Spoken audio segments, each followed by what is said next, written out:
War, many new innovations came out of it. Out of the new battle inventions, the Mini Ball is a new precision bullet that had devastating effects on anything or anybody that stood in its way. However, the new precision bullet used a design that manufacturers weren't able to mass produce, and many went out of commission quickly. The new Lone Hour Times called the Mini Ball the king of weapons that swept through the ranks of soldiers like the hand of the destroying angel.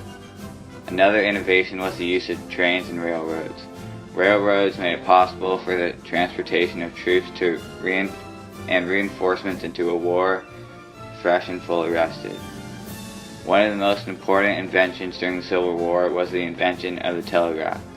The telegraph was invented by Samuel Morse during the 1830s and 1840s. The telegraph made long-distance communication possible by transmitting an electrical pulse through a wire hung between stations.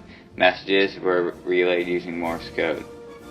Another invention that forced military commanders to rethink their whole fighting style was the invention of the Gatling gun and canister shot. The Gatling gun was the first machine gun of its time and allowed soldiers to fire ammunition at enemy soldiers at a rapid pace. This made marching in a straight formation practically suicide. The canister shot was a new weapon that was fired from a cannon, propelling dozens of small metal balls at a group of enemy soldiers. This weapon had the capability to take down multiple soldiers with one shot. The Civil War also brought along the world's first iron warship known as an ironclad.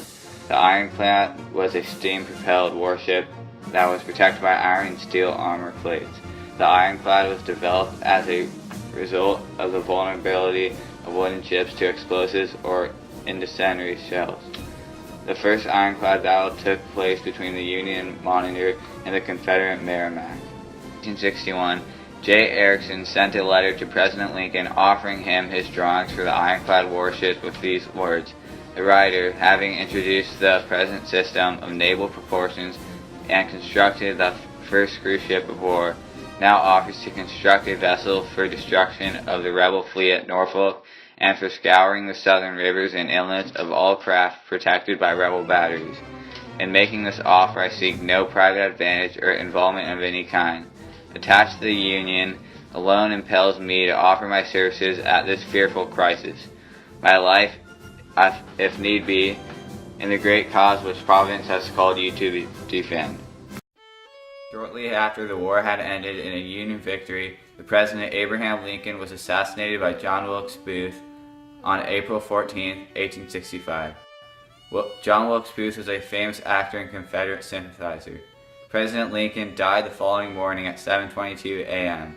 John Wilkes Booth was shot and killed by Sergeant Boston Corbett on April 26, 1865, after he refused to come out of the barn he was hiding in.